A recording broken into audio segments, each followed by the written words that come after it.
পাল্লায় আলু দিছেন, পাশের পাল্লায় লোহা পাথর দেন নাই, বাটকারা দেন নাই, মাপা যাবে? কেন যাবে না? পাল্লা একটা মাসা। উল্টা করেন, এক পাল্লায় পাথর বাটকারা দিছে, আরেক পাল্লায় সদাই আলু টালু কিচ্ছু দেন নাই, খালি, মাপা যাবে? কেন যাবে না? আমি পাল্লা খালি বলি নাই। হ্যাঁ, এটা না বললে সব গন্ডগোল লেগে যাবে। পাল্লা একটা বলেন, আবার পাল্লা একটা। হাসরের মাঠে বান্দার আমল যখন মাপা হবে, তখন দেখা যাবে কিছু মানুষ এমন আসবে যাদের নেকির পাল্লায় নেকি তো আছে, কিন্তু গুনার পাল্লা খালি। আচ্ছা, আপনারাই বলেন তো, এই মানুষের আমল মাপা যাবে? কেন যাবে না? বলেন না। পাল্লা একটা, নেকির পাল্লায় নেকি আছে, গুনার পাল্লায়, তাদের পাল্লায় আমল মাপা যাবে? যাবে না। যেহেতু আমল মাপা যাবে না, তাদের সম্পর্কেই আল্লাহর সিদ্ধান্ত, তাদেরকে বিনা হিসাবে আল্লাহ জান্নাত দিয়ে দেবে। কেন? কারণ মাপার সিস্টেমে পড়ে নাই, পাল্লা একটা খালি। সুবহানাল্লাহ। এরা কারা? যাদের নেকির পাল্লায় নেকি আছে, গুনার পাল্লা খালি, এরা কারা? প্রথম কথা হচ্ছে, এরা হচ্ছে সমস্ত আম্বিয়া আলাইহিস সালাতু ওয়াস সালাম। নবীদের ব্যাপারে আহলুস সুন্নাহ ওয়াল জামাতের আকীদা, বিশ্বাস হচ্ছে সমস্ত নবী মাসুম, নিষ্পাপ।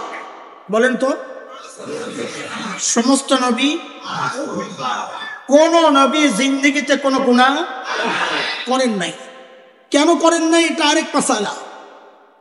ওই বিষয়ে আলোচনা যেহেতু উদ্দেশ্য না, আমি ওই ব্যাখ্যায় যাব না। তবে কথা যেহেতু উঠাইছি, একটু বলে দিই, এটা এক লম্বা আলোচনার বিষয়। কোন নবী জিন্দেগিতে কোনো গুনাহ করেন নাই। কেন করেন? এর অনেক কারণ আছে।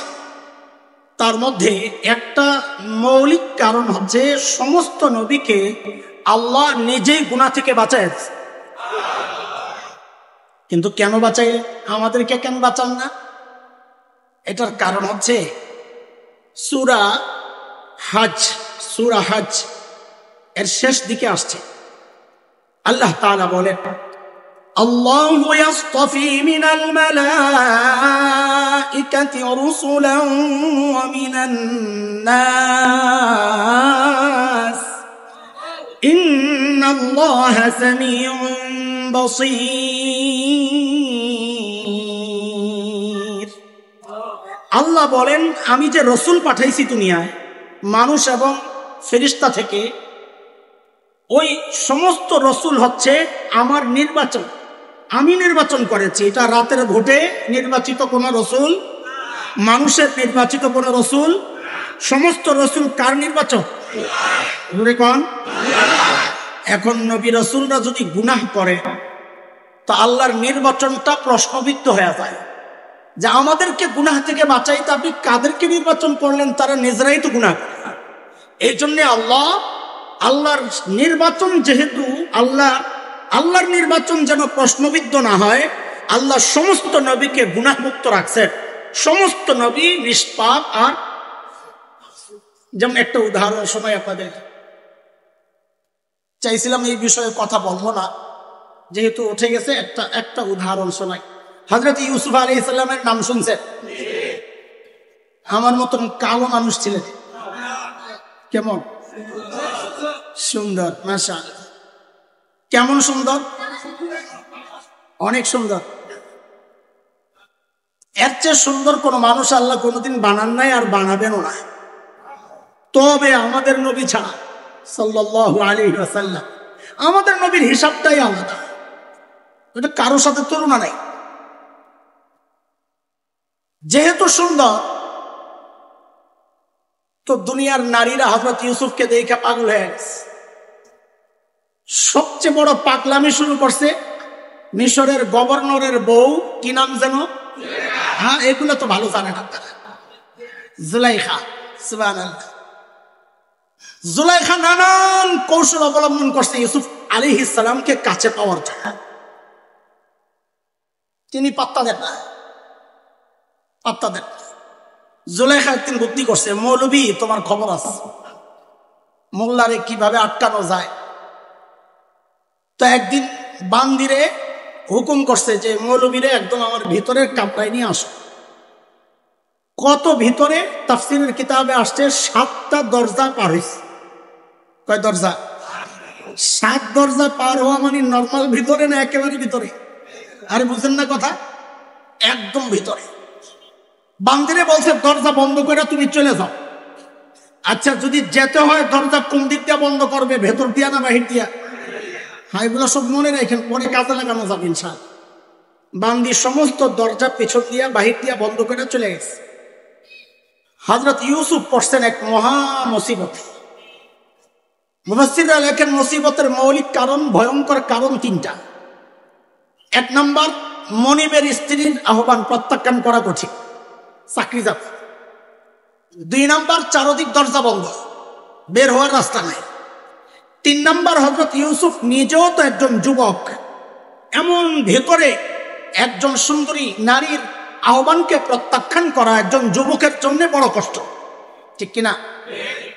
এই মুসিবতে হযরত ইউসুফ কি করছেন কোরআন আমাদেরকে শোনাইতেছে। সূরা ইউসুফ 23 নম্বর আয়াত।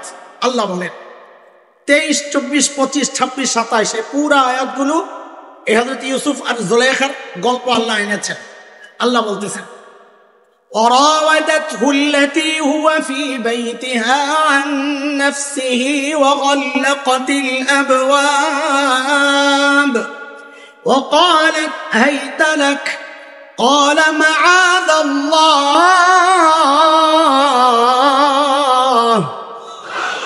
إنه ربي أحسن مثواي إنه لا يفلح الظالمون। আমি আয়াতের ব্যাখ্যায় যাব না, শুধু মূল বিষয়টা বলে যাই। ইউসুফকে আটকায় যখন জুলাইখা আহ্বান করছে, হযরত ইউসুফ দেখছেন বাচ্চারা আর কোনো রাস্তা নাই, রাস্তা একটাই। ডাক দিয়েছেন চিৎকার দিয়া, ও আল্লাহ আমারে বাঁচান। কাকে ডাক দিছেন?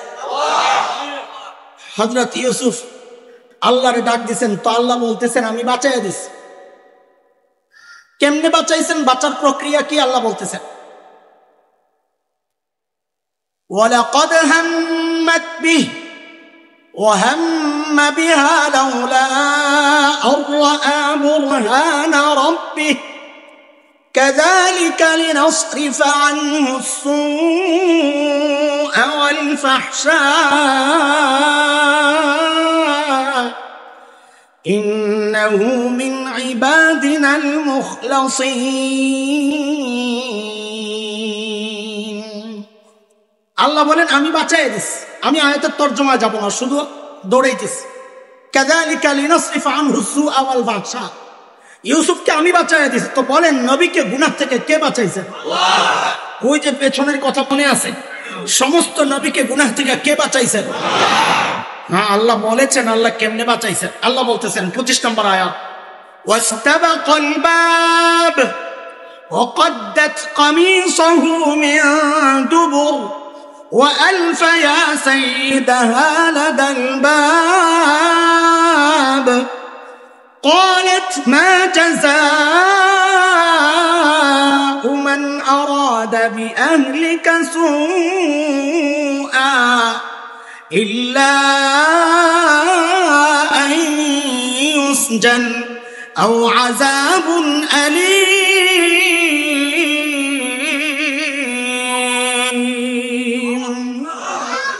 আল্লাহ বলতেছেন হযরত ইউসুফ, আল্লাহ বলতেছেন ইউসুফ দরজার দিকে দৌড় মারছে, পিছনে জুলাইখা। আচ্ছা হযরত ইউসুফ কি পাগল নাকি? নাউজুবিল্লাহ। তিনি দেখছেন না দরজা বন্ধ? বন্ধ দরজা কোন দিক দিয়া, বাহির দিয়া না ভেতর দিয়া? আরে ভেতর দিয়া হইলেও তো একটা আশা যে দৌড়াইয়া দেয় তালাটারে চেষ্টা করুন ভাঙতে। এখানে ওই সিস্টেমও নাই, আগেই বলে আসছে দরজা বন্ধ কোন দিক দিয়া, বাহির দিয়া দরজা বন্ধ। তো তিনি দরজার দিকে কেন দৌড় মারলেন? এটা নবীওয়ালা ঈমান। এটা কি? হযরত ইউসুফ চিন্তা করছেন আমি যে আল্লাহকে ডাক দিয়েছি ওই আল্লাহ আমাকে একা মুসিবতে ছেড়ে দিতে পারেন না। আল্লাহর উপর ভরসা করে হযরত ইউসুফ দরজার দিকে দৌড় মারছে। দৌড় মারার পর অবস্থা কি হয়েছে, এখন দামি দামি মার্কেটে গ্লাসের গেট থাকে, এরকম মানুষের ছায়া পাইলে আস্তে গেট খুলে যায়। ওখানে তো সেন্সর মেশিন লাগানো, আর ওই দরজার মধ্যে হযরত ইউসুফের তাওয়াক্কুলের মেশিন লাগানো আছে, আল্লাহর উপর ভরসার মেশিন লাগানো। যেই দরজার সামনে গেছে সাথে সাথে দরজা খাট করে খুলে, পিছন দিয়া জুলাইখা মারছে থাপা। জুলাইখা যদি থাপা মারে, মারবে কোন দিক দিয়া? সামনে তো সামনেই, হ্যাঁ তো পিছনে তো থাপা মারছে কোন দিকে? জামায় থাপা মাইরা জামার টান দিয়া ছেড়ে লাইছে। এটা মনে রাখেন, পরে কাজে লাগবে ইনশাআল্লাহ। বলেন তো জামা ছিটছে কোন দিক দিয়া? 1 2 3 4 5 6 7টা দরজা খোলা। শেষ দরজার সামনে যায় মিশরের গভর্নর জুলাইখার স্বামী সামনে দাঁড়ানো, হাতে নাতে ধরা। আচ্ছা, হযরত ইউসুফ কোথায়, সামনে না পিছনে? তো যিনি সামনে থাকে তিনি ধরার চেষ্টা করে না যিনি পিছনে থাকে তিনি ধরার চেষ্টা করে? তো গভর্নর বুঝে নাই কামটা কি হইতাছে, বুঝে নাই? বুঝছে, বুঝাও নিজের বিবি তো জিজ্ঞেস করতেছে জুলাইখা কি হয়েছে। জুলাইখা জাগায় পল্টি মারছে। পল্টি বুঝে? পল্টি বুঝে? জাগায় পল্টি মেরে কি বলে, ক্বালাত মা জাযাউ মান আরাদা বিআহলিকা সুআ, আপনার বিবির সাথে অন্যায় কাজ করার চেষ্টা যে করেছে তার শাস্তিটা কি হওয়া উচিত। দোষ করলো নিজে, চাপাইলো আরেকজনের কান্দে, পুরাই হাসিনা স্টাইল। কোন স্টাইল? হাসিনা স্টাইল। দুনিয়ার সবসময় দুই চারজন হাসিনা থাকে, ওটা ওই যুগের হাসিনা। হযরত ইউসুফ আলাইহিস সালাম বেচারা চুপচাপ দাঁড়ায় নিছে। আরে কারবারটা হইলো কি, দুষ করলো, হ্যাঁ চাপায় আমার কান্দে। মিশরের গভর্নর বুঝছে, দৌড়ের স্টাইল দেখাও বুঝছে, নিজের বউরেও চিনে, হযরত ইউসুফকেও চিনে। তারপরেও জিজ্ঞেস করতেছে ইউসুফ কি ব্যাপার? হযরত ইউসুফ বলেন, হিয়া রাওয়াদাতনি আন নাফসি, আমি কিচ্ছু করি নাই, যা করছে এই বের। তো মিশরের গভর্নর বলে, তুমি যে কিছু করো নাই তার প্রমাণ দাও। খেয়াল করেন 2 নম্বরই কত রকমের হইতেছে, খেয়াল করেন। দুনিয়ার আদালত এবং ইসলামিক কানুন সব জায়গার সিস্টেম হচ্ছে দলিল দেয়, প্রমাণ দেয়, যিনি বাদী, অভিযোগ যে করে সে প্রমাণ দেয়। আমরা আরবিতে বলি আল বাইয়িনাতু আলাল মুদ্দাই, দাবি যে করবে প্রমাণ সে দিবে। এখানে দাবি করছে কে বলেন? দাবি করছে কে? জুলাইখা। কাজে প্রমাণ কে দেওয়ার কথা? কে দেওয়ার কথা? অথচ প্রমাণ চাওয়া হচ্ছে কার কাছে? কেন? সিস্টেম পাল্টাইছে কিনা? কেন? কারণ হচ্ছে তখন জুলাইখারা ক্ষমতায় থাকলে সিস্টেম মতো বিচার কার্য চালাইতে হয় না। ক্ষমতায় থাকলে সিস্টেম উল্টানোর নামই হচ্ছে আইন আদালত। কথা বলেন না? বুঝলেন না? যায় না এগুলো ভিতর দিয়ে না, এখনো ডর রয়ে গেছে জুলাইখাদের। আল্লাহ মাফ করুন। আল্লাহ। হযরত ইউসুফ চিন্তা করতেছেন, বেডি কাহিনীটা করলো কি, আমি দলিল প্রমাণ পাবো কোথায়? কিন্তু ভিতরে আস্থার ভরসা আছে, যেই আল্লাহকে ডাক দিছি দলিল ওই আল্লাহই ব্যবস্থা। এর মধ্যে দেখেন যে একটা পিচ্চির কান্নার আওয়াজ আইতেছে। ওই পিচ্চি ছিল জুলাইখার এক ফুফাতো বোনের ছেলে। কি ফুফাতো বোনের? আল্লাহ তাআলা পিচ্চির মুখ দিয়ে এমন কান্না বের করছেন, একেবারে অনর চলতেছে মেশিন। হযরত ইউসুফ বুঝছেন কিরে কান্নাটা থামে না কেন, মনে হয় আমার দলিলের কোন ব্যাপার স্যাপার ওটার মধ্যে আছে।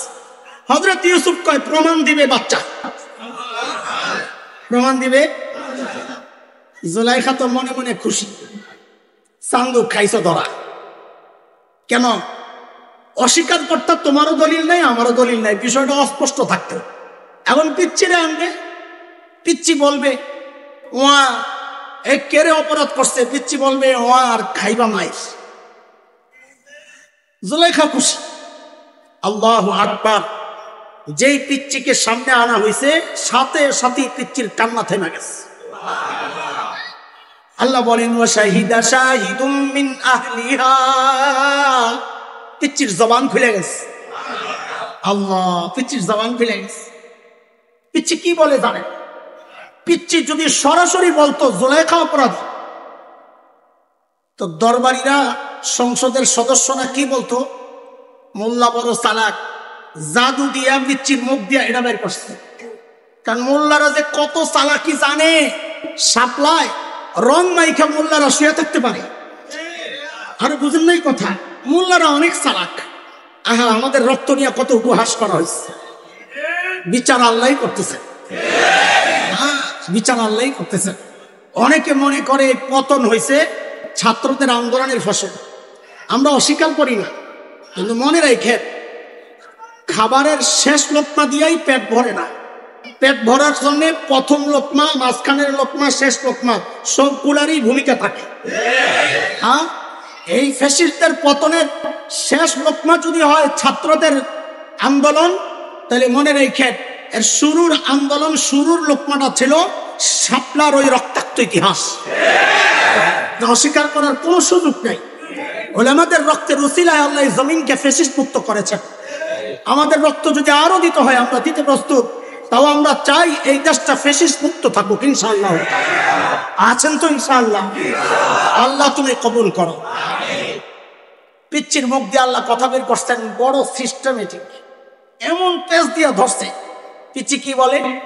বলে ইউসুফের জামা চেক করেন, জামা জামা জামা চেক করেন। বলে কি? ইন কানা কামিসুহু কুদ্দা মিন ক্বাবল ফাসাদাকাত ওয়া হুয়া মিনাল কাযিবিন ওয়া ইন কানা কামিসুহু কুদ্দা মিন দুবুর فكذبت وهو من الصادقين।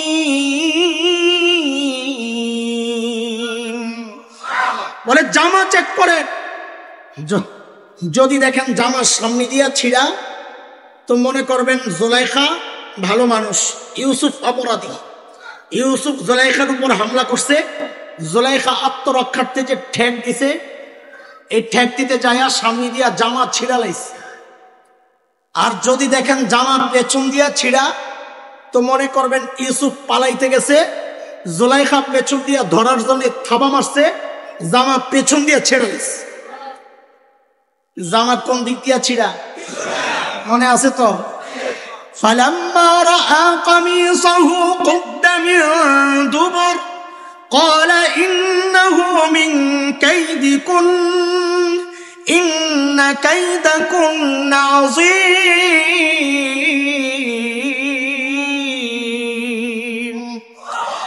যেই মিশরের গভর্নর দেখলো জামা পেছন দিয়া ছিঁড়া, তো গভর্নর বলে, আরে জুলাইখা, তোকে বেডিগো চক্রান্ত বড় মারাত্মক। এরপরের কথাটা বলার জন্য আমি লম্বা গল্প আপনাদেরকে শোনাইছি। এটা আমাদের জন্য একটা অনুকরণীয় বিষয়। মিশরের গভর্নর বলতেছে কি, ইউসুফ আরিদ আন হাযা, মান ইজ্জতের ব্যাপার, প্রেস্টিজ ইস্যু, কাউরে বইল না কিছু, যা গেছে শেষ। আর জুলাইখারে কি বলে? ওয়াস্তাগফিরি লিযামবিক ইন্নাকি কুনতি মিনাল খাতিঈন। সোরের মার বড় গলা, অপরাধ করছো, আবার বড় কথা কও, তওবা করো, তওবা করো, ইস্তিগফার পড়ো। এটা হচ্ছে মানব জাতির শিক্ষা। ভুল যদি হয়ে যায় তো অপরাধ স্বীকার করা, মানুষের হক নষ্ট করলে মানুষের কাছে ক্ষমা চাওয়া, বাহির টিকা, দাদার দেশে যায়া বৈশা বৈশা মোবাইলে হুমকি দেওয়া, কর্মীদেরকে বের হওয়ার জন্য আহ্বান করা, বিশৃঙ্খলা সৃষ্টি করা, এগুলা কোনো অপরাধীর কাজ হইতে পারে না। অপরাধী ক্ষমা চাইবে, নাইলে ৩৫ নম্বর তো ঘুরাইছে, টঙ্গি বাড়ি টঙ্গি পাড়াও শেষ হবে, আল্লাহ চাইলে। অপরাধীর কাজ একটাই, ক্ষমা চাওয়া। বুঝে আসছে কথা? এটা কোরআনের শিক্ষা। অপরাধ করলে বড় গলায় কথা বলতে হয় না, অপরাধ করলে নতি স্বীকার করতে হয়, তাইলে মাফের ব্যবস্থা আসে। বড় গলায় কথা বললে তার অপরাধ আরো বাড়তে থাকে। হ্যাঁ, আল্লাহ তাআলা আমাদেরকে সহি বুঝ দান করে। বলেন তো, হাসরের মাঠে মানুষের শ্রেণী হবে কয়টা? ১ নম্বর শ্রেণী যারা বিনা হিসাবে জান্নাতে। কারা তারা? যাদের নেকির পাল্লায় নেকি আছে, গুনার পাল্লা। এরা কারা? সমস্ত আরো কিছু মানুষ যাবে বিনা হিসাবে জান্নাত। তারা কারা? আমাদের নবী আলাইহিস সালাতু ওয়াস সালাম বলেছেন, এই উম্মতের 70,000 বিনা হিসাবে জান্নাতে যাবে। সুবহানাল্লাহ। বুঝা পড়ছেন না? না বুঝা খুশি হয়ে গেছেন? হ্যাঁ, 70,000 বিনা হিসাবে জান্নাতে গেলে আপনার আমার কি লাভ? না মনে করছেন ওই 70,000-এর মধ্যে আমরাও ঢুকে যাব, এরকম মনে হইতেছে? আরে না, কারণ আল্লাহর নবীর শ্রেষ্ঠ মানুষগুলা সাহাবায়ে কেরাম তো রয়ে গেছে। সাহাবায়ে কেরাম যাওয়ার পরে না অন্যদের সিরিয়াল। তো সাহাবীদের সংখ্যা কত? হ্যাঁ, আর জোরে কর না, আরো জোরে কর। না না, সবাই বলে নাই, যারা যারা জানি তারা তারা বলি, সাহাবীদের সংখ্যা কত? নাউজুবিল্লাহ। এটা কেমনে জানি ছড়ায় গেছে। সাহাবীদের সংখ্যা 1.25 লক্ষ না, আজকে থেকে জানেন। বুখারীর বর্ণনায় আসছে, আল্লাহর নবী সাল্লাল্লাহু আলাইহি ওয়াসাল্লামের সাথে বিদায় হজে, শেষ হজে 1.25 লক্ষ সাহাবী হজ করছেন। এই হজের সংখ্যায় না সাহাবীর সংখ্যা কে জানি লাগাই দিচ্ছে। আপনারা ওইটাই মুখস্থ করছেন, ভুল না। সাহাবীর সংখ্যা কত না? তো কত জানি না, কত বলেন কত? আর 1.25 লক্ষ জিন্দেগিতে বলবে? এবার ঠিক করে বলেন, সাহাবীদের সংখ্যা কত? জোরে কর। হ্যাঁ, এটাই ভালো জবাব, জানি না। তবে আমাদের যাত্রাবাড়ির হযরত আল্লামা মাহমুদুল হাসান দামাত বারাকাতুহুল আলিয়া বলেছেন, আনুমানিক সাহাবীদের সংখ্যা ছিল 5 লক্ষ। কত? ধরে নিলাম, এটাই ধরে নিলাম কিছু সময়ের জন্য।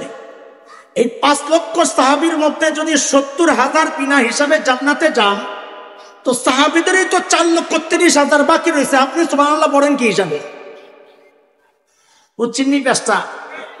এই কথা বলে নবী আলাইহিস সালাম গেছেন ঘরের ভেতরে। ঘর থেকে বের হয়ে দেখেন যে সাহাবীদের মধ্যে একটা কানাঘুষা চলতেছে। কিসের কানাঘুষা? কে জানি যে, আল্লাহ আমি জানি, আসুন তুমি ভালো মানুষ তুমি যাইবা, আমার কি হবে? আরে ভাই তুমি ভালো মানুষ তুমি যাইবা, আমার কি হবে? সুবহানাল্লাহ। নবী আয়েশা দেখেন যে সাহাবীরা খালি, এই তোমরা কি কথা বলতেছো? সাহাবীরা বলে, ইয়া রাসূলুল্লাহ, ওই 70,000 কারা যদি একটু বলে দিতেন।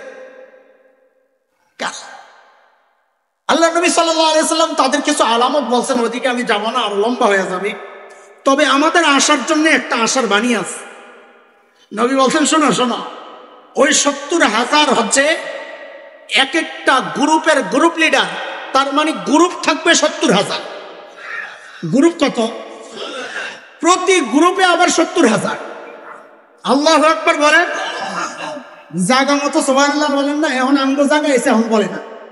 আরে ভাই, প্রতি গ্রুপে 70,000 থাকলে, 70,000 গ্রুপ, প্রতি গ্রুপে 70,000 থাকলে কোটি কোটি মানুষ বিনা হিসাবে জান্নাতে যাবেন ইনশাআল্লাহ। তো ওই জায়গায় আমরাও একটু আশা করতে পারি, আল্লাহ বিনা হিসাবে দিয়ে দিয়ে। কয় গ্রুপ গেল তাড়াতাড়ি বলেন। আরে আমার মূল কথা রয়ে গেছে অনেক দূরে। কয় গ্রুপ গেল? মোট গ্রুপ কয়টা? 1 নাম্বার নেকির পাল্লায় নেকি আছে, গুনার পাল্লা, গুনার পাল্লা। তারা বিনা হিসাবে কেন? মাপার সিস্টেম কেন নাই? পাল্লা একটা ঠিক উল্টা। গুনার পাল্লায় গুনাহ আছে, নেকির পাল্লা খালি। নেকির পাল্লা তো বলেন তাদের আমল মাপা যাবে কেন? বলেন, পাল্লা একটা। কারা কারা? যাদের গুনার পাল্লায় গুনাহ আছে, নেকির পাল্লা খালি, তারা কারা? তাদের আমল মাপা হবে না। আল্লাহ বলেছেন, ফালা নুকিমু লাহুম ইয়াওমাল কিয়ামাতি ওয়াজনা। আমি তাদের আমল মাপবো না। তারা কারা? আপনিও বুঝতেছেন তারা কারা, আমিও জানি তারা কারা। তারা কাফের মুশরিক, এটা আমরা সবাই জানি। কিন্তু এখন বলবো যেটা জানি না সেটা। বিনা হিসাবে জাহান্নামে যাবে আমার মতো এমন দাড়িওয়ালা টুপিওয়ালাও থাকবে, যে নামাজও পড়ে, হজও করে, 80 রাকাত তাহাজ্জুদও পড়ে। কয় রাকাত? 80 রাকাত তাহাজ্জুদও পড়ে। সকালে ওইটা জায়নামাজ খুঁজে।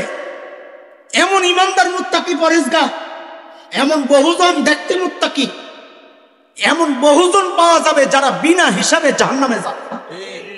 এরা কারা?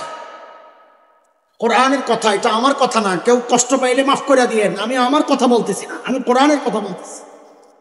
আমি চেষ্টা করব আমার প্রত্যেকটা কথার পেছনে কোরআনের আয়াত ফিট করতে, যেন আপনাদের কোনো সংশয় না থাকে যে মৌলবী বানায় বানায় বলতেছে।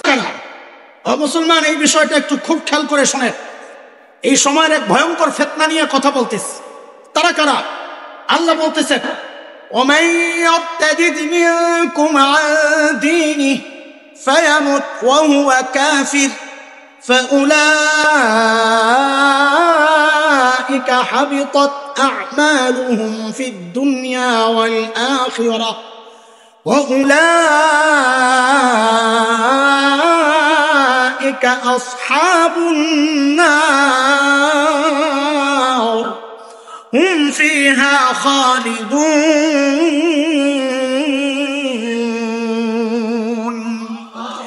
আল্লাহ বলেন তারা হচ্ছে ওই সমস্ত মুরতাদ যাদের মৃত্যু হয়েছে কুফরি অবস্থায়। মুরতাদ কারা? মুরতাদ কারা? দিন থেকে যারা বের হয়ে যায় তারা কারা? ওভাবে খেয়াল করে খেয়াল করে খেয়াল করে, জরুরি কথা। এই সময়ের সবচেয়ে ভয়ঙ্কর ফিতনা নিয়ে কথা বলতে শেখ আবুল হাসান আলী নদভী রহমতুল্লাহ আলাইহি বলেছেন, সাহাবীদের যুগেও মানুষ মুরতাদ হয়েছে, দিন থেকে বের হয়ে গেছে। মিথ্যা নবুয়তের দাবিদার মুসাইলামাতুল কাজ্জাবকে যারা নবী মানছে, আসওয়াদে আনাসিকে যারা নবী মানছে, তারা কাফের হয়ে গেছে। সাহাবীদের যুগ। যাকাত দিতে অস্বীকার করছে, কাফের হয়ে গেছে, মুরতাদ হয়ে গেছে। এই যুগেও মানুষ মুরতাদ হচ্ছে। শেখ আবুল হাসান আলী নদভী রহমতুল্লাহ আলাইহি বলেন, পার্থক্য হচ্ছে ওই যুগে যারা দিন থেকে বের হয়ে যাইতো তারা নিজেরাও জানতো আমি মুরতাদ, যেই সমাজে মুরতাদ হইতো ওই সমাজও জানতো আমি মুরতাদ। কিন্তু দুর্ভাগ্যের কথা হচ্ছে এই যুগেও মানুষ তার চেয়ে আরো অনেক বেশি সংখ্যায় মুরতাদ হচ্ছে, কিন্তু যে মুরতাদ হচ্ছে সে নিজেও জানে না আমি মুরতাদ, যেই সমাজে মুরতাদ হচ্ছে ওই সমাজও জানে না সে মুরতাদ। কারণ সমাজ তো জানে সে হজ করে, সমাজ তো জানে সে 80 রাকাত তাহাজ্জুদ পড়ে, সমাজ তো জানে সে মুসলমানের সন্তান। বলে মুরতাদ কেমনে হয়? ও মুসলমান, খেল করে, আপনি দাড়ি রাখেন নাই, আপনি কবিরা গুনাহ করেছেন, আল্লাহ চাইলে আপনাকে মাফ করে দিতে পারেন, কিন্তু আপনি দাড়ি নিয়ে তাচ্ছিল্য করবেন, সাথে সাথে আপনি মুরতাদ হয়ে যাবেন। শরীয়তের একটা ছোট্ট বিধানকে নিয়েও যদি কেউ সংশয় প্রকাশ করে, শরীয়তের একটা ছোট্ট বিধানকেও যদি কেউ বলে এটাই সময়ের জন্য পারফেক্ট না, সংশোধন দরকার, আল্লাহর কসম খায়া বলি, সেটা যত ছোট্ট আমলই হোক না কেন, যত ছোট্ট বিধানই হোক না কেন, শরীয়তের যে কোনো বিধানকে অস্বীকার করার সাথে সাথে তার ঈমানটা চলে যাবে, সে মুরতাদ হয়ে যাবে। এখন দেখেন তো উলামারা সাম্প্রতিককালে কিছু বিষয়ে এত গরম কেন হয়েছেন? কারণ তারা দেখতেছেন তাদের চোখের সামনে বাংলাদেশের লক্ষ লক্ষ না কোটি কোটি মানুষকে মুরতাদ বানানোর চক্রান্ত চলতেছে, নারী অধিকার আইন বাস্তবায়নের এক ছুতায়। দেখেন নাই আপনারা? আমি একটা সময় আপনাদেরকে একটা একটু খেয়াল করে দেখেন, তাদের যুক্তিগুলো ছিল অযৌক্তিক।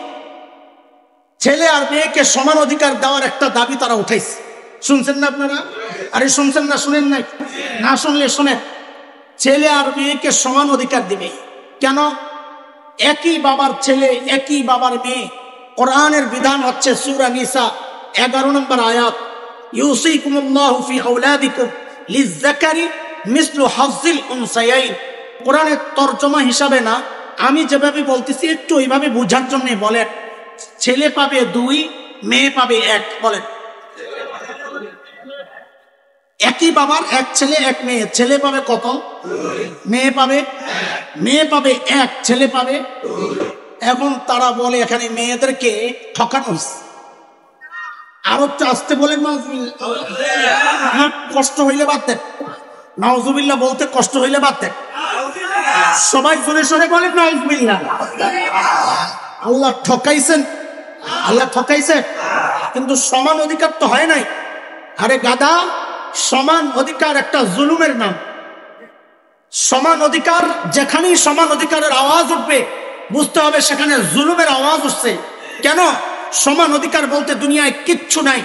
যদি কেউ ইনসাফ করতে চায় সেখানে অধিকার হবে ন্যায্য অধিকার। কি কি অধিকার? আমি আপনাদেরকে একটু বুঝাই, একটু সময় দিবেন, এটা আলোচনার বিষয়, একটু বুঝবেন আপনারা। একটা লম্বু দাঁড়াও তো, লম্বু লম্বা লম্বা একজন চাই, লম্বা খুব লম্বা, একজনও নাই। আরে লম্বা একটা রাস্তা রাস্তা তুই, মাশাআল্লাহ, তাড়াতাড়ি আসো, তাড়াতাড়ি আসো, তাড়াতাড়ি আসো। এই তুমি কি সাইজ দেখি দাঁড়াও, এনে ওঠো, এনে ওঠো, ওঠো ওঠো, আরে ওঠো না, আর একটু চাইবে দাও, তুমি আসো, তুমি আসো, আসো না, তাড়াতাড়ি আসো, এই জায়গা দাও, জায়গা দাও। সাইজ এক, ইসলামের অধিকার দেখেন আর ওদের দাবি দেখেন।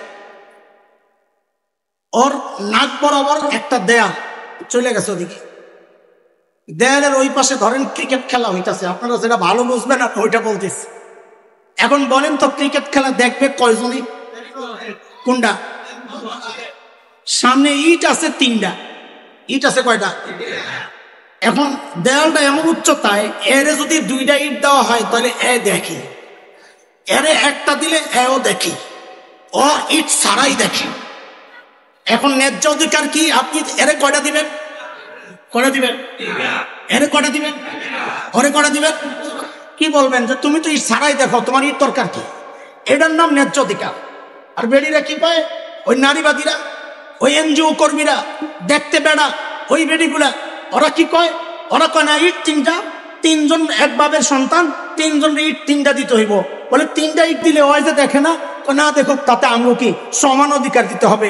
ইসলাম বলে না সমান অধিকার বলতে কিচ্ছু নাই, ইসলাম বলে ন্যায্য অধিকার। ওর দুইটা দরকার, ওরে দুইটা দাও, ওর একটা দরকার, ওরে একটা দাও, ওর দরকার নাই, ওরে দিও না, এর নাম ন্যায্য অধিকার। আচ্ছা তাড়াতাড়ি না, তাড়াতাড়ি না, তাড়াতাড়ি না।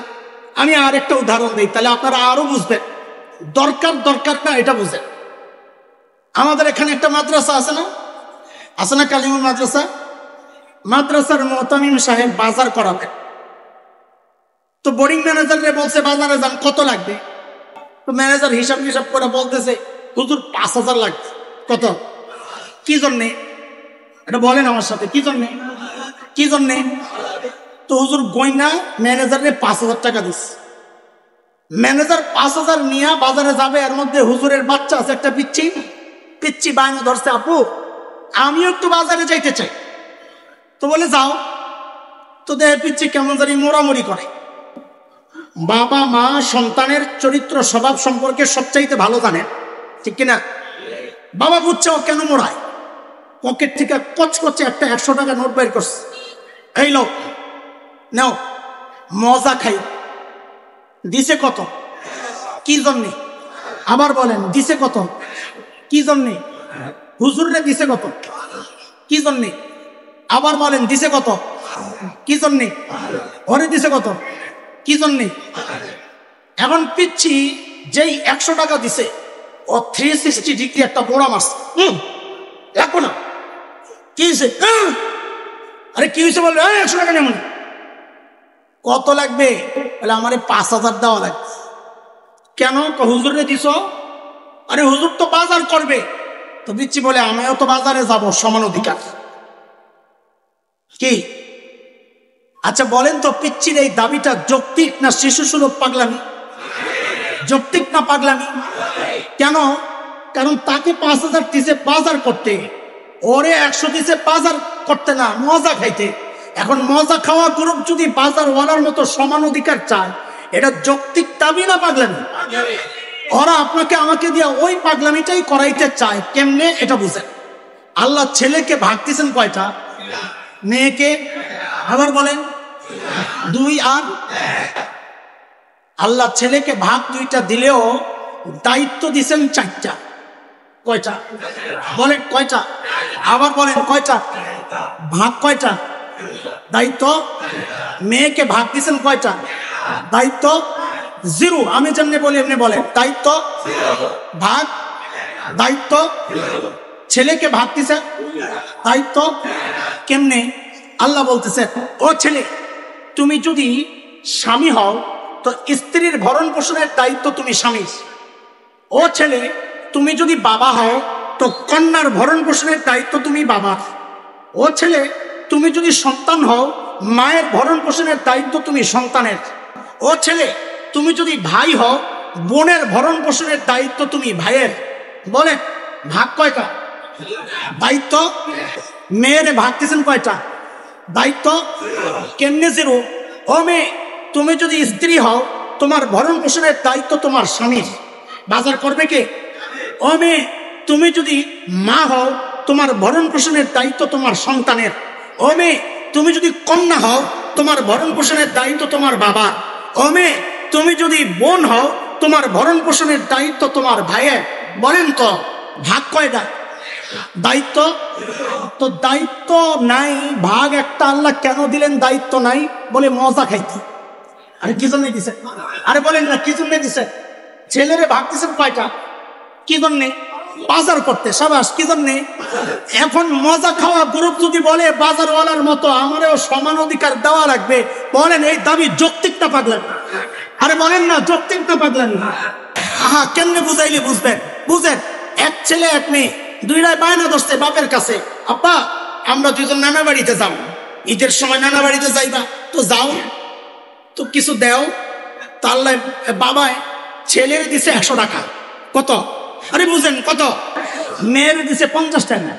কত কত দিয়া কি বলছেন? দিয়া বলছেন ছেলেরে, আব্বু যাওয়ার ভাড়াটা তুমি দিয়ে দিও, আওয়ার ভাড়াটাও তুমি দিও। যাইতে লাগে 50 রিক্সা ভাড়া, আইতে লাগে 50। এর রয়েছে কত? রয়েছে কত? মেয়ের রয়েছে কত? কিন্তু যেই খালি বাবাই কইছে ছেলেরে দিলাম 100, মেয়ের দিলাম 50, পরের কথা না শুই নাই ওই নারীবাদীরা লাফান শুরু করছে। এখানে বৈষম্য হয়েছে। একই বাবার ছেলে, একই বাবার মেয়ে, ছেলে কেন 100 পাইব, মেয়ে কেন 50 পাইব? এর পরেরটা শোনে না। ছেলের যে বাবাই কয়া দিছে ভাড়াটা চাওয়ারটাও তুমি দিবা, আসারটাও তুমি দিবা, মেয়ের কিচ্ছু কয় নাই, ব্যালেন্স শিট দেখে নাই। ব্যালেন্স শিট ছেলে 0, মেয়ের ব্যালেন্স শিটে 50 রয়েছে। বলেন আল্লাহ মেয়েকে ঠকাইছেন না জিতাইছেন? অথচ এরা জিতার পরেও জিতানো আর ঠকানো না, আল্লাহ ন্যায্য অধিকার ন্যায্য বন্টন করেছে। আমাদেরকে বিভ্রান্তিতে যারা ফেলতে চায়, এই পাগলামি শরীয়তের বিরুদ্ধে আমাদেরকে যারা নিতে চায়, বাংলাদেশের মানুষকে যারা বেঈমান আর মুরতাদ বানাইতে চায়, সে কোত্থেকে আসলো? কাদের সাপোর্ট নিয়ে চললো? আমেরিকার সাপোর্টে না ইউরোপিয়ানদের সাপোর্টে? এগুলো আমাদের গণার টাইম নাই।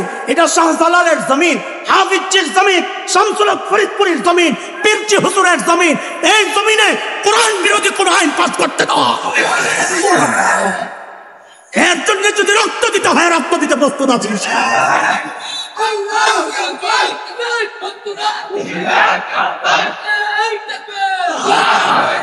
মুহতারাম হাজিরিন, হাসরের মাঠে মানুষের শ্রেণী কয়টা?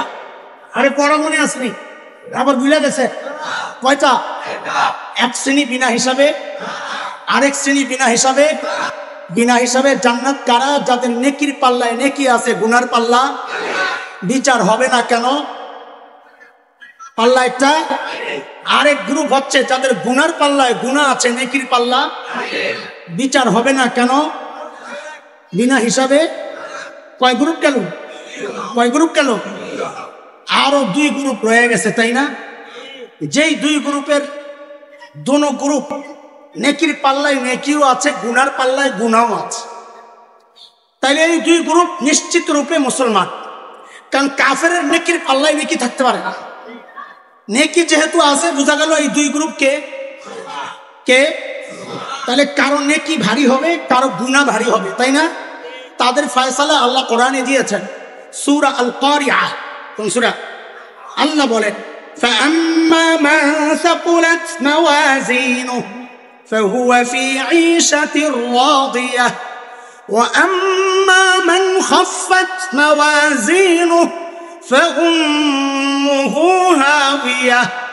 আল্লাহ বলেন, যাদের নেকির পাল্লা ভারী সে জান্নাতি, যার নেকির পাল্লা হালকা সে জাহান্নামী। নাউজুবিল্লাহ বলবেন না? আপনাদের জাহান্নামের কথা শুনলে ডর লাগে না, তাই না? আল্লাহ আমাদের সবাইকে জাহান্নাম থেকে হেফাজত করে। আর একটু আমিন বলেন। আমিন আমিন। ও ভাই, আমাদের আলোচনার মূল পয়েন্টে আমি চলে আসছি। এতক্ষণ যা বলছি এটা হলো বুঝানোর জন্য ভূমিকা সাজাইছি। বলে বাপরে বাপ, ভূমিকা এত লম্বা, এরপরে কি হবে আল্লাহ জানে। না না, অনেক সময় ভর্তা দিয়া খাওয়ানো শেষ হয়ে যায়, মুরগি থেকে যায়। কথা বুঝেন নাই? আজকে এইরকম বিপদে আমি পড়ছিলাম, আপনাকে এনে খাইতে বৈশা ভর্তা মর্তা দিয়া খানা শেষ হয়ে গেছে, পরে যা দিয়েছে খালি খাইছি। তো আপনাকে ভর্তা দিয়াই টাইম শেষ, ডরাইয়েন না, বেশি লম্বা করবো না ইনশাল্লাহ। নেকির পাল্লা ভারী হলে কোথায় যাবে? নেকির পাল্লা হালকা হলে, এটা হচ্ছে সিস্টেম। এই সিস্টেমের বাইরে যায়াও যদি কিছু আল্লাহ করেন, এটা আল্লাহর ইচ্ছা। কারণ নেকির পাল্লা হালকা, আল্লাহ যদি তারে জান্নাত দিয়ে দেন, এটা আল্লাহর ইচ্ছা। ঠিক আছে না কথা? কেউ মারণে কোনো খবর পেয়ে আসে না? আচ্ছা আচ্ছা, আমি তো এখনো তুমি ছাড়তে পারলাম না। লোকমান সাহেবের তো দাড়ি পাইকা গেছে, তুমি বলতে বলতে অভ্যাস হয়ে গেছে, এই জন্য তুমি আর ছাড়তে পারি নাই। আমার শুরুর জমানার ছাত্র এরা আমার কাছে আরবি সাহিত্যের কি একটা কিতাব মাকামাতি বসছে না, কি করছে আল্লাহ তো আরো কিছু নেই, মাশাআল্লাহ। তো তুমি আর ছাড়তে পারি না। আপনারা মাইন্ড করেন না যে আমরা খতিব সাহেব তুমি কয় বেটার সাহস কত। তুমির মধ্যে যেই মায়া আছে, আপনার মধ্যে তো ওই মায়া নাই। তুই এর মধ্যে আরো মায়া, যাকে তাকে তুই বলা যায় না। যার জায়গা কলিজার একদম নিচে থাকে নিজের সন্তান, তারই তুই বলা যায়। আমি যুবকদেরকে মায়া করে জন্য তুমি না বইলা অভদ্রের মতো তুই বলি। তুই এর মূল্য যে বুঝবে না, সে মনে করবে এটা আমারই বলে নাই। আর তুই এর মূল্য যে বুঝবে, সে বুঝবে হুজুর আমারই বলছে। আলহামদুলিল্লাহ। কিরে ঠিক নেই? তুই খুশি নেই? বসে বসে হাসে। এখন নেকির পাল্লা ভারী করে কেমনে, এটা হলো বিষয়, আমাদের আলোচনার বিষয়, মূল বিষয়। নেকির পাল্লা ভারী করে কেন? দেখেন, কুদরতের ফয়সালা আছে কিছু, অনেক সিস্টেম আছে নেকির পাল্লা ভারী করার। একটা সিস্টেম আছে অটো সিস্টেম। অটো সিস্টেম কি? আল্লাহ বলেছেন, বান্দা তুমি আমল করবা একটা, আমি আমল নামায় নেকি উঠাইয়া দিব 10টা। আল্লাহ বলেছেন, মান জাআ বিল হাসানাহ ফালাহু আশরু আমসালিহা ওয়া মান জাআ বিস সাইয়্যাহ ফালা ইউজজা ইল্লা মিসলাহা। আল্লাহু আকবার বলেন। আল্লাহর এত বড় নিয়ামতটা শুই না আল্লাহু আকবার বাইর হয় না কেন? আল্লাহ বলেন তুমি নেকি করবা একটা, ওঠায়া দিব 10টা। গুনাহ করবে একটা, উঠবে। দেখি তো আপনারা বুঝছেন কিনা আমি জিজ্ঞেস করি। নেকি করছে একটা, গুনাহ করছে 5টা। বলেন নেকির পাল্লা ভারী না গুনার পাল্লা ভারী? কেন? কত 10 আর এই তো বুঝছেন, মাশাআল্লাহ। নেকি করছে একটা, গুনাহ করছে 9টা। কোন পাল্লা ভারী? কোন পাল্লা? নেকি। কেন? কত 9 10। কিন্তু আল্লাহ জানেন আমার বান্দা যেই অবস্থা, হ্যাঁ তো নেকি একটা করবে না, নেকি হয়তো একটা করবে, এটা আমি 10 বানাবো। হ্যাঁ তো গুনাহ করবে 30টা, গুনাহ করবে। তাহলে কত হইল? 10 আর কথা বলেন না। তো আল্লাহ আমাদেরকে বাঁচানোর জন্য অনেকগুলো সিস্টেম রাখছেন। আমি অল্প 2-1টা সিস্টেমের কথা বলি। আল্লাহ বলেন, যা আমি তোরে একটা লম্বা সময় দিলাম নেকির পাল্লা ভারী করার। সেই লম্বা সময় কি?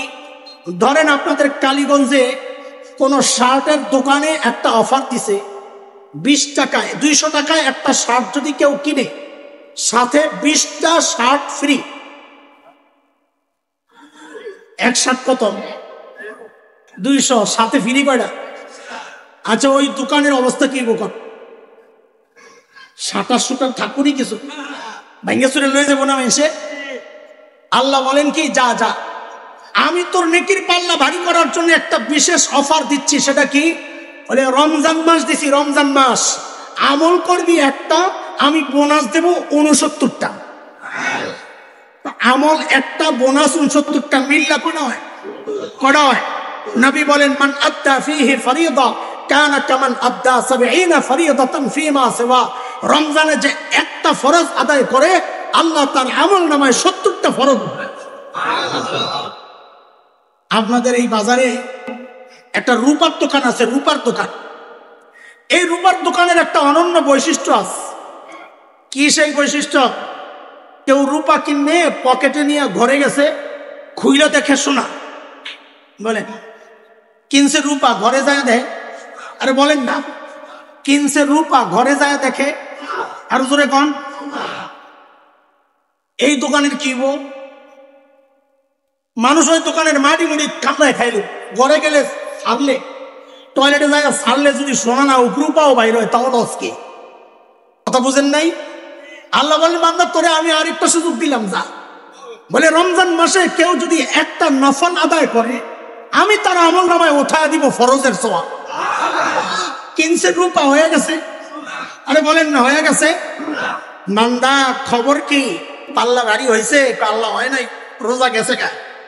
তা আল্লাহ বলেন যা, তোকে একটা বিশেষ রাত দিলাম, সেই রাতের নাম লাইলাতুল কদর।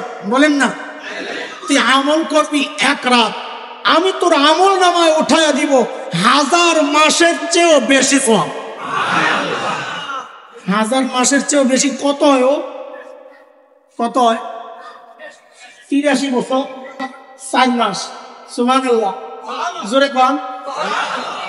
জিন্দিগিতে এই হিসাব আর করবো না। বলেন এ লোকমান, আমি আর তুমি ওস্তাদ সাহেব দুইজন মিলে কানে ধরি, পাবলিক ধরুক আর না ধরুক, ধরো কানে ধরো, জিন্দিগিতে এই হিসাব আর করুন না।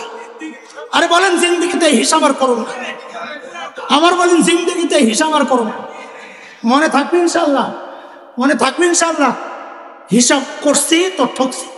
বলেন হিসাব করছি তো, বলেন হিসাব করছি তো। কারণ কি? আল্লাহ বলেছেন 1000 মাসের চেয়েও বেশি। আপনি হিসাব করছেন 83 বছর 4 মাস, এটা হলো 1000 মাসের হিসাব। আল্লাহ বলেন না আমি 1000 মাসের সওয়াব দিব, আল্লাহ বলছেন বেশি দিব। বেশি কত? আহা শুনেন শুনেন, বেশির পরিমাণ ব্যক্তি হিসাবে হয়। আপনাদের এলাকায় একটা ভিক্ষুক ভিক্ষা করে পরিচিত, আপনারে দেখে বললো ভাতিজা এদিকে। আপনি মনে মনে চিন্তা করতেছেন কাকা এমন দিনে ডাক দিল পকেট খালি। যাওয়ার পর ভিক্ষুক বলতেছে কালকে আমার সাথে দেখা করো, তোমারে অনেক কিছু দেব। আপনি এবার হাইসা দিছেন, নিজে ভিক্ষা করে খায়, আমারে বলে অনেক কিছু দিব। ভিক্ষুকের অনেক অনেক না, এই জন্য আপনি হাসতেছেন, ছোট মানুষ। কিন্তু এই কথাটাই যদি দুনিয়ার সবচাইতে বড় ধনী এই মুহূর্তে কে, ইলন মাস্ক, ইলন মাস্ক যদি আপনারে কইতো কালকে দেখা করো তোমারে অনেক কিছু দেবো, আর আপনি কেন নিয়া যদি আমাকে ইনুস স্যাররে কয় কালকে দেখা করেন স্যার অনেক কিছু দেবো, আল্লাহু আকবার। এই বেটা তার সমস্ত উপদেশটা যা আছে সবাই। আমার যদি কেউ জিজ্ঞেস করে তুমি বেশি কত চাও, তা আমি আল্লাহরে বলবো আল্লাহ আমার বেশি বেশি দরকার নাই, যতটুকু দিলে জান্নাতে ঢুকতে পারবো অতটুকুই চল।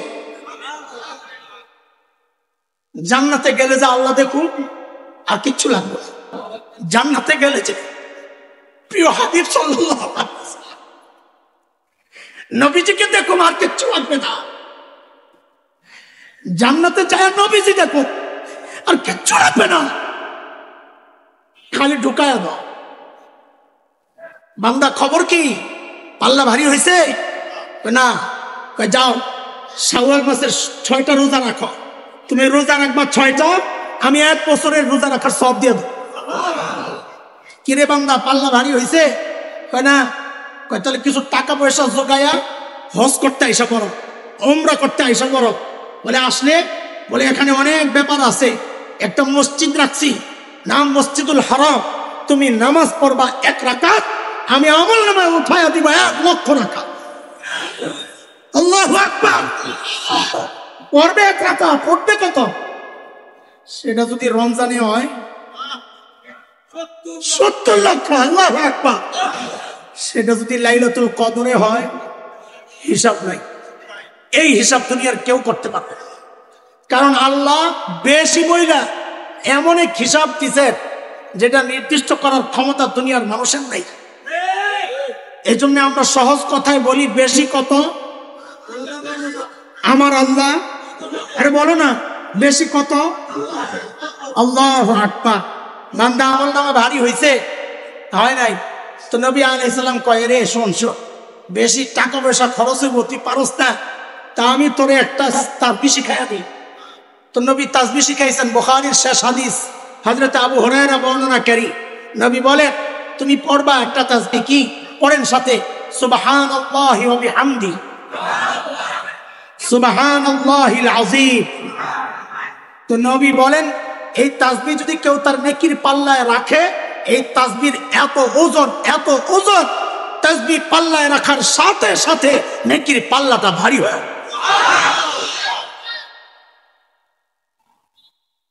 বাংলাদেশের জাতীয় ফল, হ্যাঁ বলেন না, কাঁঠাল কেন হইল? বহু মানুষ কাঁঠাল খায়। অনেক মানুষের প্রিয় ফল আম, আমার বাচ্চারা লিচু, তরমুজ, এগুলো এখন প্রিয় ফল। আমার বাচ্চা সারা বছর ছোট্টরা জিজ্ঞেস করে, আপু লিচুর সিজন কি আইছে? আমার খুব কষ্ট লাগে। তো আমাদের এক বুজুর্গ ছিলেন আল্লামা মুতাসিম বিল্লাহ, কাজী মুতাসিম বিল্লাহ রাহিমাহুল্লাহ। হযরতের কাছে কিছু হাদিয়া আসলে, মালিবাগ মাদ্রাসায় ছিলেন শেষ, হযরত নিজেই বলেন, আমার কাছে কিছু হাদিয়া আসলে আমি সবাইরে নিয়ে খাই, সবাইরে নিয়ে খাই, কিন্তু যখন আমার কাছে আম হাদিয়া আসে তখন আমি দরজা লাগাইয়া খাই। কেউ আসলে ভাগ যাবে, দরজা লাগাইয়া খাই। অথচ জাতীয় ফল কি হয়ে গেল কেন জানেন তো? কিচ্ছু ফালানি যায় না। কি কিচ্ছু? গাছও ফালানি যায় না, পাতাও ফালানি যায় না, কাঁচা কাঁঠালও ফালানি যায় না, পাকা কাঁঠালও ফালানি যায় না, বোতাও ফালানি যায় না, বিচিও ফালানি যায় না। ঠিক কি কথা? ওই সুবহানাল্লাহি ওয়া বিহামদিহি সুবহানাল্লাহিল আযীম, এটা জাতীয় তাসবিহ, কিচ্ছু ফালানি যায় না। অর্ধেক করেন তাও সওয়াব, তারও অর্ধেক করেন সুবহানাল্লাহ, তাও ফালানি যাবে না। নবী বলেন তুমি দুনিয়ায় পড়ছো একবার সুবহানাল্লাহ, আল্লাহ সাথে সাথে জান্নাতে একটা গাছ লাগাবে। এইবার যারা পড়ছে এগো লাগছে একটা, এইবার যারা পড়ছে এগো লাগছে আরেকটা, এবার যারা পড়ছে এগো লাগছে আরেকটা, এবার লাগছে আরেকটা, লাগছে আরেকটা, লাগছে আরেকটা, আর ওই পাশে আরেকটা লাগান না, দক্ষিণ পাশ দিয়ে আরেকটা, পূর্ব পাশ দিয়ে আরেকটা, পশ্চিম পাশ দিয়ে আরেকটা, কোনাটা খালি, ওই কোনা খালি, আরে জান্নাতের ওই কোনা খালি, আরে লাগান না, লাগান। এখন জজবা উঠছে, আর সারাদিন বয়া বয়া মোবাইল টিপ, হ্যাঁ সারাদিন বয়া বয়া মোবাইল টিপ, অথচ মুহূর্তে মুহূর্তে জান্নাতে বাগান সাজানোর সুযোগ আল্লাহ দিয়া রাখছে। আহ পড়া কথা, আহ পড়া কথা। ভাই এতক্ষণ যা বলছি সব পকেটে লক, আমার মূল পয়েন্টে আসছি এতক্ষণে, এটা বলতে বেশি সময় লাগবে না, একদম মূল পয়েন্ট।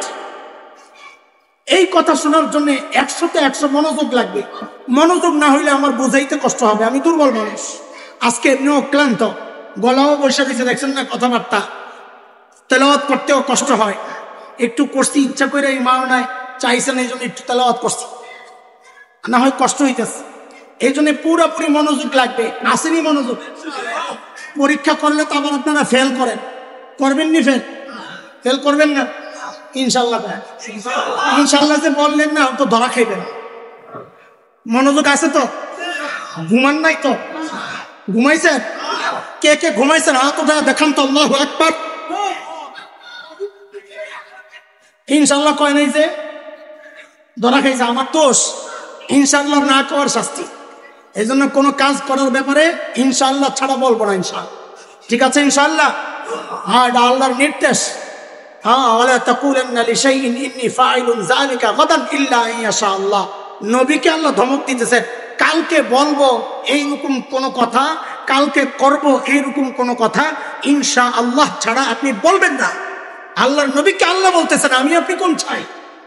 এই জন্য যে কোনো কাজ, যে কোনো কথা ভবিষ্যতের জন্য হইলে কি বলবো? বলেন কি বলবো? ইনশাআল্লাহ। আল্লাহু আকবার। খেয়াল করেন, এতক্ষণ বললাম আমল দিলে ভারী হবে, ভারী হবে, কিন্তু ভাই পাল্লা ভারী বা হালকা খেয়াল করে, আবারও বলি, পাল্লা ভারী না হালকা এটা আমল কম আর বেশি দিয়ে ভারী আর হালকা নির্ধারিত হয় না। আমার কথাটা খুব খেয়াল করে বুঝেন।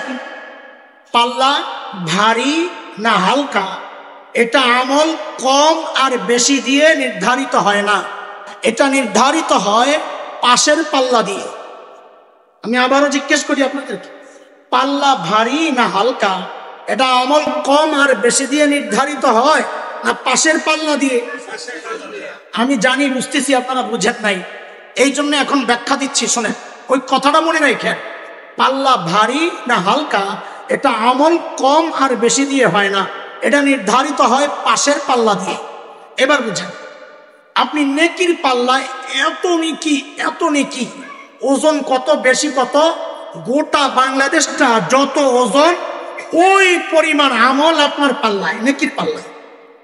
গোটা বাংলাদেশটা কত ট্রিলিয়ন ওজন হবে, তাই না? হ্যাঁ, এত আমল পাল্লায়, তো এবার ভারী না হালকা পাল্লা বলেন না? এটাই বুঝেন নাই। পাল্লা ভারী না হালকা এটা এখনো বলার সময় হয় নাই। কেন? বলে এটা নির্ধারিত হবে পাশের পাল্লা দিয়ে। পাশের পাল্লায় যদি আবার ভারত সমান গুণা থাকে তাইলে এই পাল্লা হালকা। কথা বুঝাইতে পারছি তো? বলেন তো আবার, নেকির পাল্লা ভারী না হালকা এটা নির্ধারিত হয় কি দিয়া? আমল বেশি না কম দিয়া? আমল বেশি না কম দিয়া? মাশাআল্লাহ, নেকির পাল্লায় নেকি আছে মাত্র 2 কেজি। কয় কেজি? কম না বেশি? কম না বেশি? হ্যাঁ কম, 2 কেজি তো কম, কিন্তু ভারী না হালকা এখনো বলা যায় না। পাশের পাল্লায় যদি গুণা থাকে 1.5 কেজি, কয় কেজি?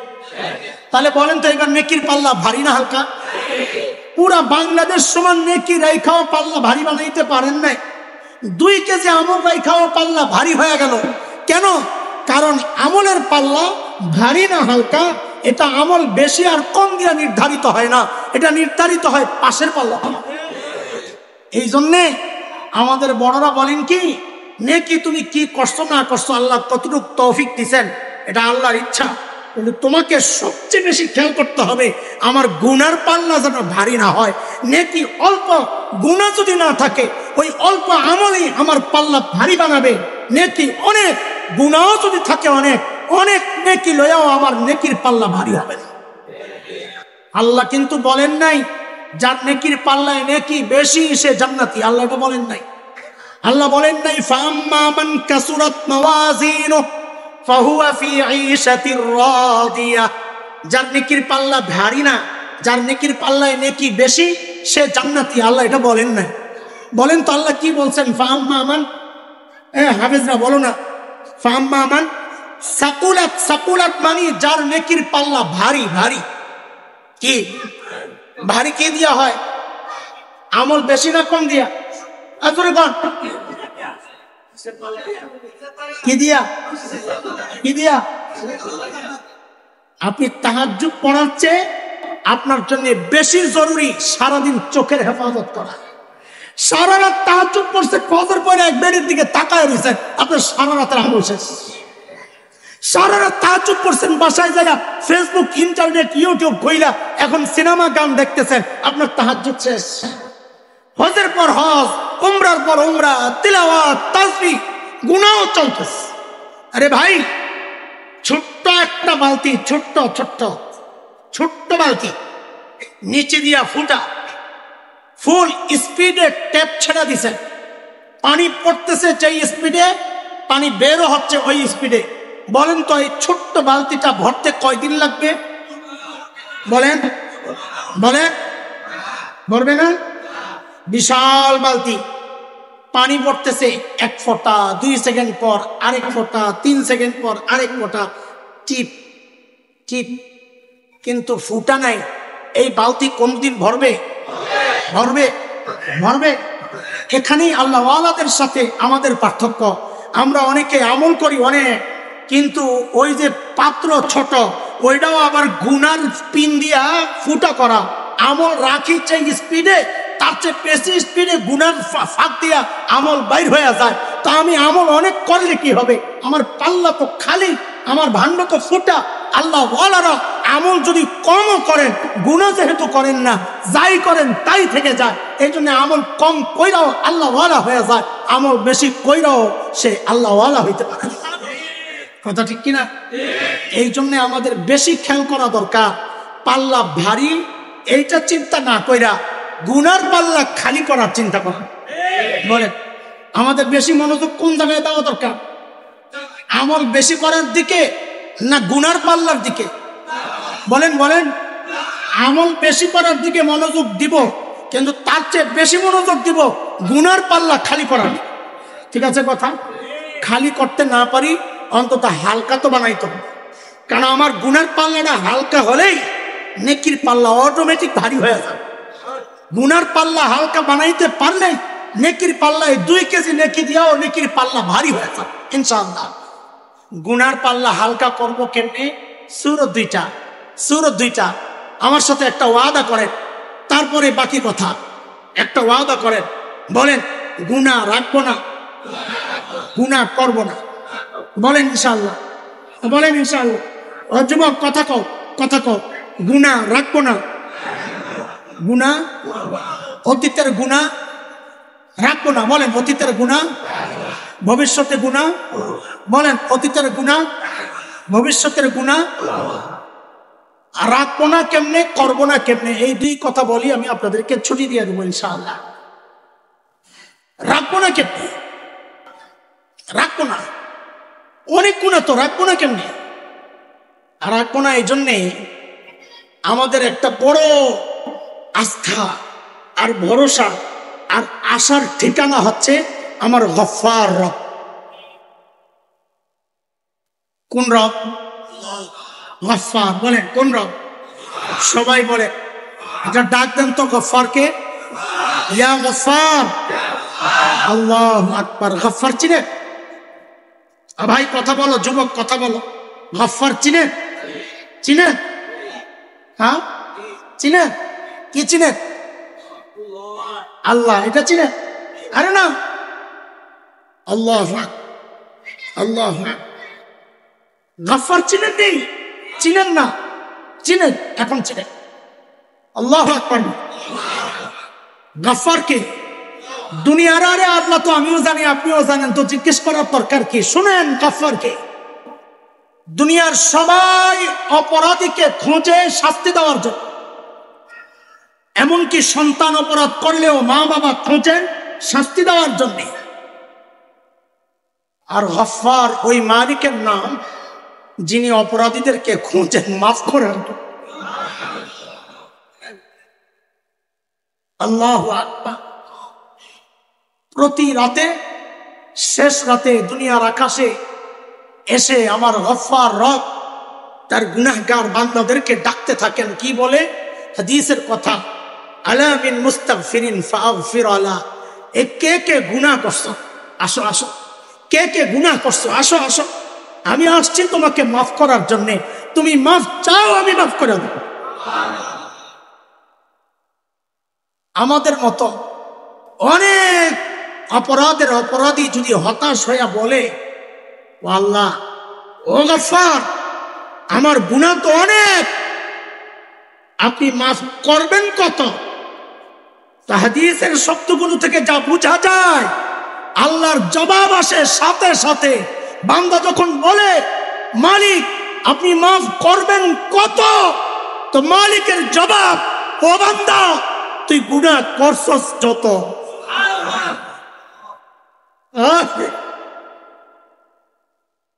আল্লাহ বলেন তো, বান্দা যদি বলে মাফ করবেন কত, তো জবাব কি আসে?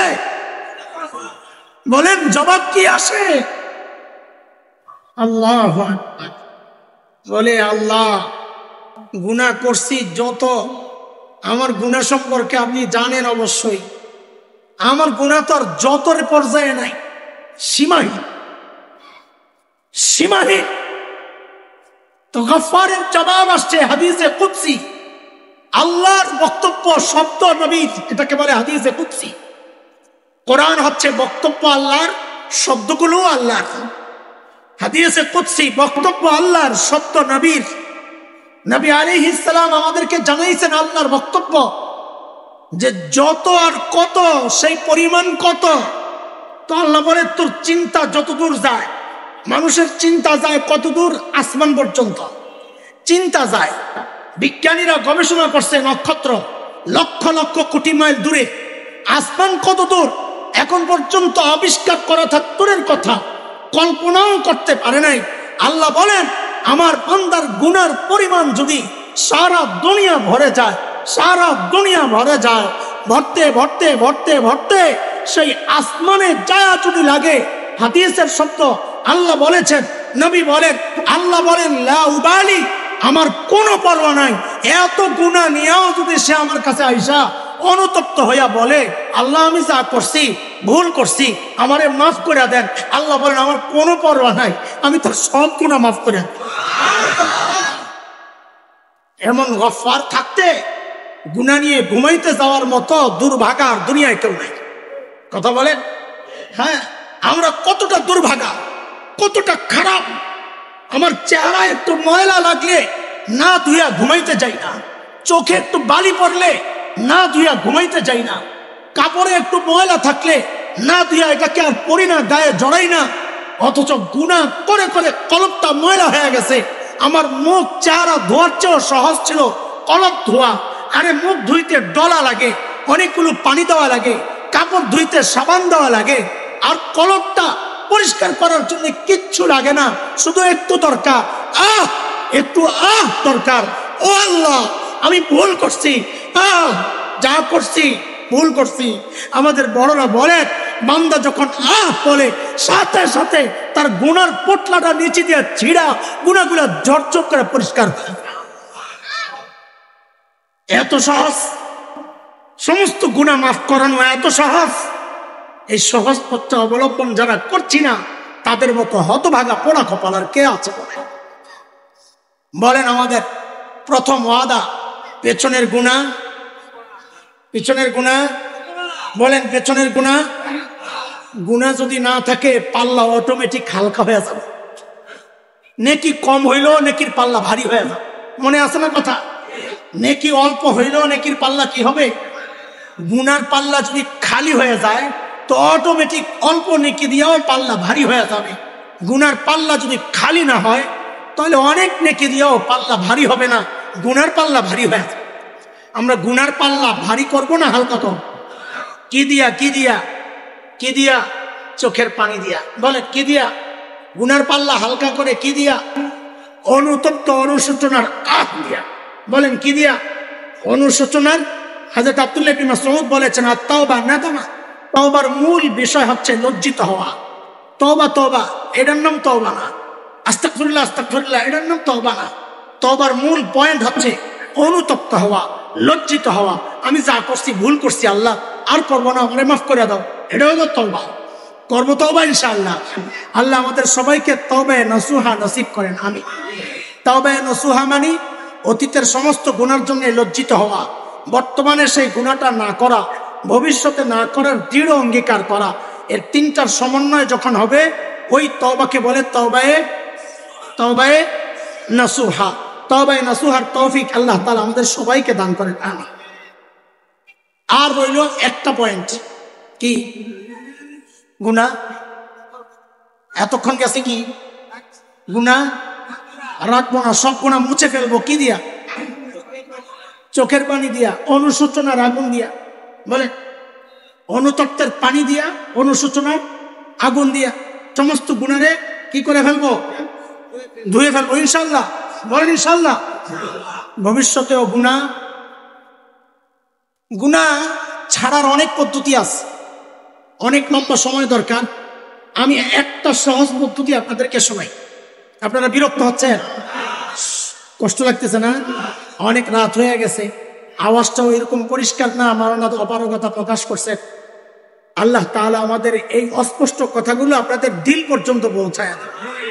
কান না বুঝুক, দিল বুঝলেই হয়। কি বলেন? কান শুনলে ভালো লাগলেই দিল পরিবর্তন হবে, বিষয়টা এমন না। তাইলে যাদের গলা সুন্দর তাদের ওয়াজি মানুষের কাজে তো বেশি, ঠিক না? অথচ আমরা বুজুর্গদের দেখি সাদামাটা কথাগুলোই আমাদের হৃদয়কে চুরমার করে ফেলে। আল্লাহওয়ালাদের সাদামাটা কথাগুলাই আমাদের হৃদয়কে একদম চূর্ণ বিচূর্ণ করে ফেলে। সুবহানাল্লাহ। দিলের কথা দিলে লাগে, গলার কথা কানে লাগে, বলেন না? দিলের কথা, গলার কথা, কান একদিক দিয়ে ফাঁক আরেক দিক দিয়ে বন্ধ খোলা, বলেন না? তো গলা নির্ভর কথাগুলো এই ফাঁক দিয়ে ঢুকে এই ফাঁক দিয়ে বাইর হয়। দিলের তো আর চিত্র নাই, দিলের কথা দিলে গেলে এটা দিলের মধ্যে আটকায় যায়, ওটা কাজ হয়। আর বুঝছে কি কথা? এই জন্য দিলওয়ালাদের কথা শুনবো ইনশাআল্লাহ, আমাদের বড়দের কথা শুনবো ইনশাআল্লাহ। ওই আমার মতো গলা নির্ভর মানুষের পেছনে দৌড়াবো না, ঠিক আছে ইনশাআল্লাহ? আমার তো গলাও নাই তলাও নাই, কোনোটাই নাই। চালাইতেছেন আল্লাহ, কোন কারণে আল্লাহই জানে, এটা আল্লাহর রহম ছাড়া কিচ্ছু না। 2 নম্বর কথা, গুনাহ করব না। গুনাহ না করার সবচাইতে সহজ একটা পদ্ধতি শোনাই। এই যে এখানে বসে আছেন, গুনাহ করতেছেন? হ্যাঁ, করেন না? করেন না? কারণটা কি? আরে কারণ কি? হ্যাঁ, আমাদের বড়রা কারণ শিখাইয়া দিছেন। সেটা হচ্ছে নেককাররা একসাথে থাকলে তখন তার জন্য গুনাহ ছাড়া না, গুনাহ করা তার জন্য কঠিন হয়ে যায়।